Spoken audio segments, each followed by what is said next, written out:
রমজান শুধু একটি মাস নয়, এটি আত্মশুদ্ধির একটি মহান সফর। ইয়া আল্লাহ, এই রমজানে আমাদের এমনভাবে বদলে দিন যাতে আমরা আপনার প্রিয় বান্দাদের অন্তর্ভুক্ত হতে পারি।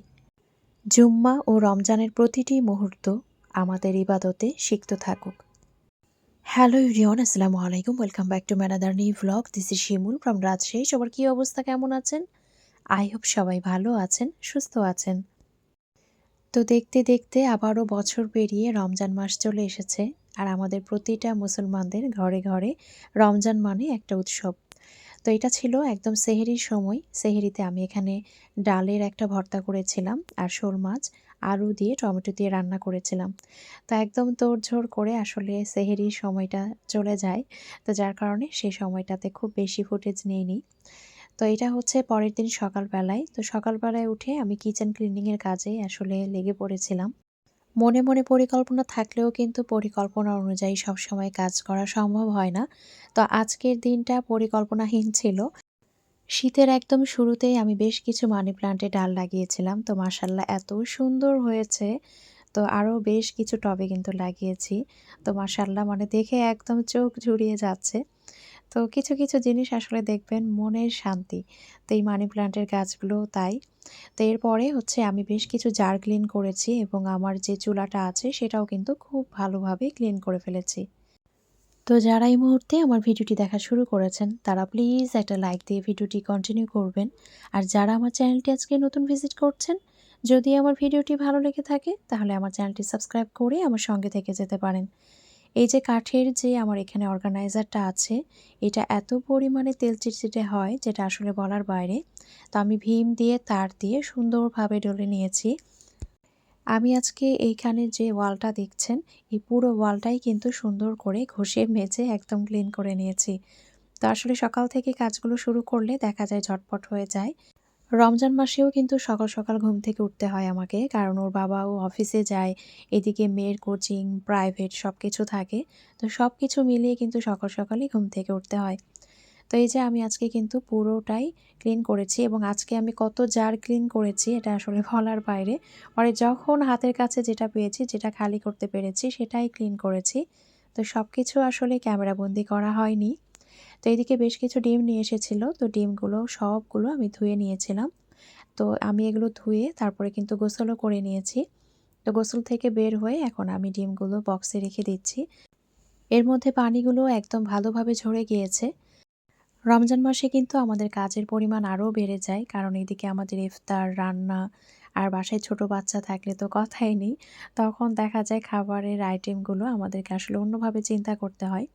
তো সেহরির সময় যে ভাতটা থাকে আমি এটা রেখে দিচ্ছি ইজানের জন্য। তো ওকে আমি দেখা যায় সকালে ওই ভাতটাই খাইয়ে দিই। তো আলহামদুলিল্লাহ, মাশাআল্লাহ, সারিকা তো গত বছর থেকে সবগুলো রোজা রাখছে। তো সবাই দোয়া রাখবেন। তো এর মাঝে হচ্ছে আমি ডিমগুলো বক্সে সবগুলো ঢুকিয়ে নিয়েছি। এখন ফ্রিজে রেখে দেব। ডিম নিয়ে আসার পর ধোয়ার ক্ষেত্রে আসলে অনেক অলসতা কাজ করে। রমজান মাসে শুধু যে না খেয়ে রোজা পালন করা হয় ঠিক এমনটা না। কত ইবাদতের বিষয় থাকে, তো সংসারের কাজও থাকে। তো সবকিছু মিলিয়ে আমাদের মেয়েদের জন্য কিন্তু খুব একটা টাইট শিডিউল হয়ে যায়। তো এর মধ্যেই আসলে দিনগুলো পার হয়ে যাবে ইনশাল্লাহ। আজকে আমার রান্নাবান্না, ইফতারের আয়োজন সবকিছুই ভেবেছিলাম করাটা একদমই সম্ভব হবে না। কারণ যখন একদমই 12:30 বাজে তখন বাসা থেকে বের হয়েছিলাম। আর বাসায় ফিরেছি 3টায়। তো আসলে ভেবেছিলাম যে আজকে কোনো কাজ করা সম্ভব হবে না অন্ততপক্ষে। তো মানে ১ম রমজান, আমার আসলে ১ম রমজান নিয়ে একটা অন্যরকম ভালো লাগা কাজ করে যে আমি বাসায় একটু স্পেশালভাবে বাচ্চাদের জন্য ইফতার বলেন বা রান্নাবান্না বলেন একটু করে দিব। কিন্তু যে সময়টাতে বাসায় ফিরেছি, এই সময় এসে কোথা থেকে কি শুরু করব আমি কিছুই বুঝছিলাম না। তো এই তাড়াহুড়োর মধ্যে আসলে যতটুকু পেরেছি ততটুকু করেছি। তো এখানে আমি মাংসটা তো একদম বের করে রেখে গিয়েছিলাম। তো এটা ধুয়ে নিয়েছি। তো প্রেশার কুকারে মাংসটা আমি তাড়াতাড়ি দিয়ে দিলাম। তো প্রেশার কুকারে যদি আমি কিছু সময় ধরে আসলে কষিয়ে নিই, তো কষিয়ে নেওয়ার পরে দেখা যায় যে শুধুমাত্র কয়েকটা সিটি উঠিয়ে নিলেই হয়। আর এদিকে নতুন পেঁয়াজের ভেতরে এই যে কেমন একটা শক্ত অংশ থাকে, তো সেটা কিন্তু আসলে তরকারির মধ্যে থাকলে ভালো লাগে না। তো সেটাই ফেলে দিলাম বেছে। আর এদিকে গরুর মাংসটাও কষানো হয়ে গিয়েছে।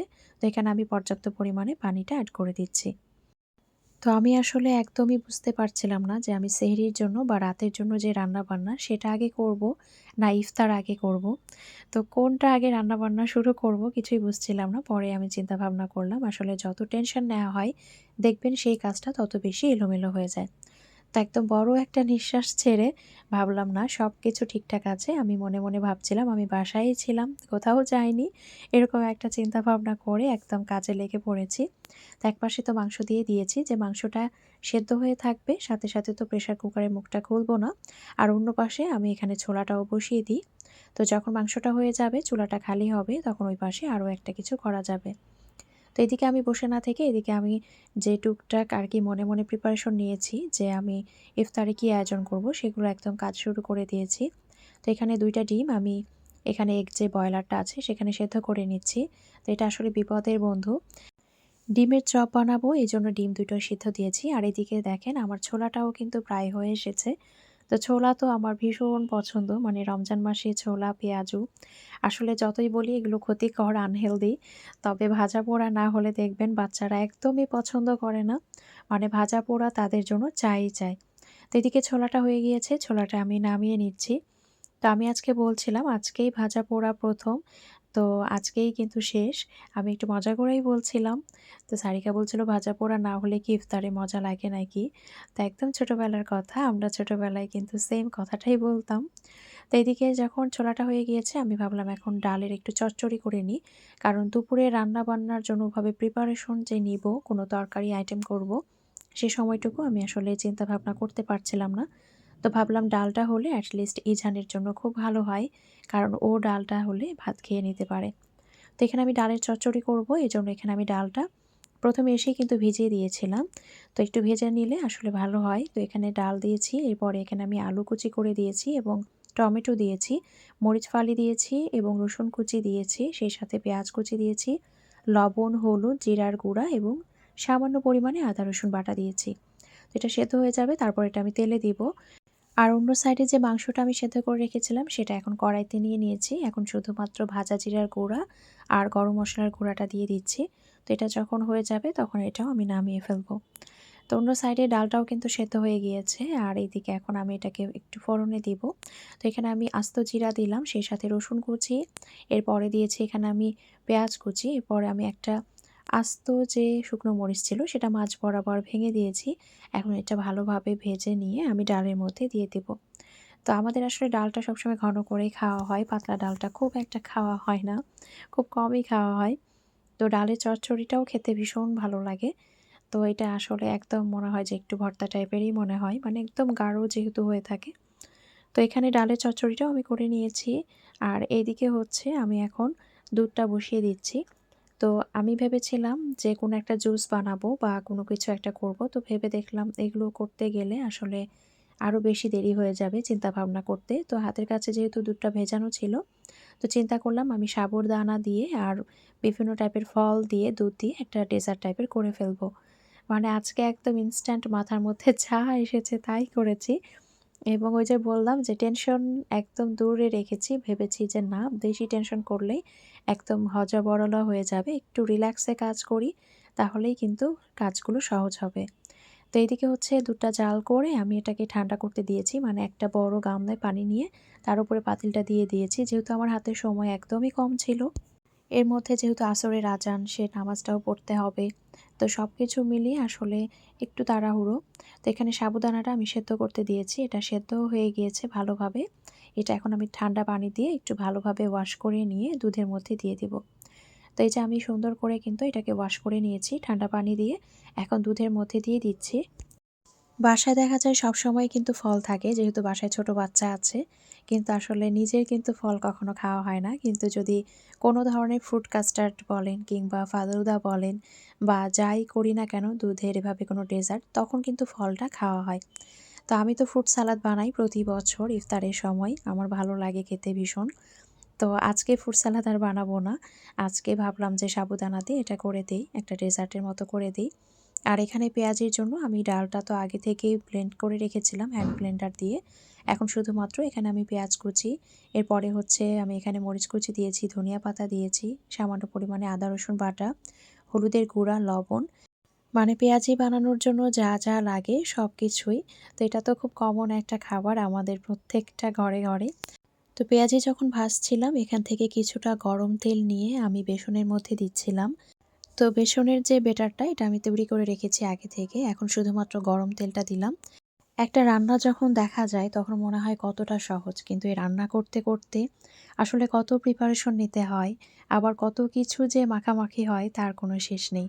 তো আমি একদিক থেকে কিন্তু রান্না করি, আরেক দিক থেকে কিন্তু সবকিছু ক্লিন করতে থাকি। রমজান মাস আসলে আমাদের সবার উচিত কাজগুলো একটু ভাগ করে নেয়া। তো আমার তো হেল্পিং হ্যান্ড আছে, কিন্তু আমি যদি মনে করি তার উপরে সবকিছু ফেলে দিব, তাহলে এটাও কিন্তু আমার জন্য অন্যায়। তো আমি যতটুকু পারি আসলে আমি সবগুলোই ক্লিন করে রাখি। মানে একদম ইফতার বানানোর সময় যা কিছু মাখামাখি হয়, কিন্তু ইফতার করার পরে যা কিছু আবার মাখামাখি হয়, তার কিছুটা অংশ আমি ধুয়ে রাখি আর কিছুটা অংশ আমি রেখে দেই। তো এদিকে ডিমের চপগুলো আমি ভেজে নিচ্ছি। আমি ডিমের চপগুলো জাস্ট এভাবে কিন্তু বেসনে কোট করে তারপরে সরাসরি তেলে দিয়ে দিচ্ছি। আর এইভাবেই কিন্তু ডিমের চপটা খাই। ডিমের চপটা আমাদের বাসায় সবাই এভাবেই পছন্দ করে। তো বেসনের মধ্যে যা কিছু মসলা দেওয়ার সেগুলো কিন্তু আমি প্রথমেই দিয়ে দিয়েছিলাম। তো প্রথমেই বুঝেছিলাম বেসন মাখানোটা একটু বেশি হয়ে গিয়েছে। তো তখন আমি যেটা করেছি যে আমি ফুলকপি কিছুটা সেদ্ধ করে নিয়েছিলাম। আর এদিকে ক্যাপসিকামগুলো একদমই চিকন করে কেটে নিয়েছি, কারণ ক্যাপসিকাম আসলে সেদ্ধ করার প্রয়োজন নেই। এটা এমনিতেই ফ্রাই করতে, করতে এটা দেখা যাবে সেদ্ধ হয়ে যাবে। তো এরপরে কিন্তু এর মাঝে আমি একদম বেশি পরিমাণে পেঁয়াজ কুচি দিয়েছিলাম। এরপরে মরিচ কুচি দিয়েছি। এরপরে হচ্ছে আমি লবণ, হলুদ যা মসলা দরকার এগুলো দিয়েছি। এরপরে আমি ওটা দিয়ে একটা পাকোড়া তৈরি করব। তো ধনিয়া পাতার পরিমাণটাও বেশি দিয়েছিলাম, কারণ পাকোড়াতে একটু ধনিয়া পাতাটা থাকলেও দেখতেও ভালো লাগে, আবার খেতেও ভালো লাগে। তো এই তো পাকোড়াগুলোও কিন্তু তৈরি হয়ে গিয়েছে। তো ভাজা পোড়া আমি এই কয়টাই করতে পেরেছিলাম। আর আমার হাতে সময় ছিল না। ভেবেছিলাম একটু বেগুনিও করব কিনা। পরে ভাবলাম না, আসলে করতে গেলে একদমই কভার হবে না। তো এরপরে হচ্ছে যে দুধ আর সাবুদানাটা আমি ফ্রিজে রেখেছিলাম, এটা বের করে নিয়েছি। এখন এখানে আমি আপেল, এরপরে হচ্ছে আমি দিয়েছি আঙ্গুর এবং সেই সাথে দিয়েছি কলা। তো আমার ফালুদা বলেন বা যে কোনো কিছুই বলেন, এগুলোতে আমার সবচাইতে বেশি যে ফলগুলো ভালো লাগে সেগুলো হচ্ছে কলা এবং হচ্ছে সেই সাথে আপেল এবং আঙ্গুর। তো এই ৩ টা ফল আমার কাছে মনে হয় যে থাকলে পারফেক্ট লাগে খেতে। তো এখানে আমি গ্লাসগুলো ভর্তি করে নিয়েছি আর যা কিছু ভেজেছিলাম দিয়ে দিলাম।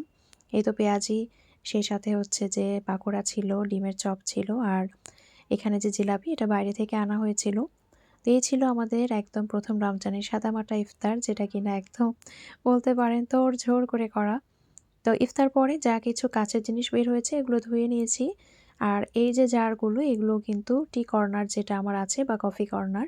তো চিন্তা করলাম যে যখন এগুলো ওয়াশ করছি এগুলো একটু করে নিই, কারণ এগুলো একদমই খালি হয়ে গিয়েছে। তো গতকালকে যেহেতু আমি কোনো ভিডিও দিইনি, আমার হাতে আসলে অনেক সময় ছিল। তো আমি সময় নষ্ট করি না কখনো। তো আমি ভাবলাম যে জারগুলো ক্লিন করি, মানে যতটা আসলে পারা যায়। তো এরপরে হচ্ছে যেগুলো আমি ধুয়ে রেখেছিলাম ইফতারের পরে ওগুলো কিন্তু পানি ঝরে গিয়েছে। তো এখানে রাখার পরে আমি জাস্ট হচ্ছে একটা টিস্যু দিয়ে ভালো করে মুছে নিয়েছি। এখন জায়গা মতো সবকিছু রেখে দিচ্ছি। আমি কাঁচের জিনিসপত্র বাইরে খুব কম রাখি। যেটা যখন ইউজ করি ভেতরে রেখে দেওয়ার চেষ্টা করি। মগ গ্লাস বাদে। কারণ মগ তো আসলে সবসময় লাগে আমাদের। আর এই জিনিসগুলো রাখি না তেমন। কারণ দেখা যায় কোনোটার কোনা ভেঙে যায়, কোনোটার সাইড ভেঙে যায়। এভাবে আসলে অনেক কিছু নষ্ট হয়ে যায়। তো যার কারণে আমি আসলে বাইরে রাখি না। যখন যেটা ইউজ করা হয়ে যায় আমি সঙ্গে, সঙ্গে তুলে রেখে দেই। তো এটা ছিল আমার ১ম রমজানের সারাদিনের ব্যস্ততা, কাজকর্ম, রান্নাবান্না। আপনাদের ১ম রমজান কেমন কেটেছে অবশ্যই জানাবেন। আজকের ভিডিওটি এখানেই শেষ করছি। সবাই ভালো থাকবেন, সুস্থ থাকবেন। আমাদের জন্য দোয়া রাখবেন এবং আমার মায়ের জন্য দোয়া রাখবেন। দেখা হয়ে যাবে নেক্সট কোনো ভিডিওতে। আল্লাহ হাফেজ।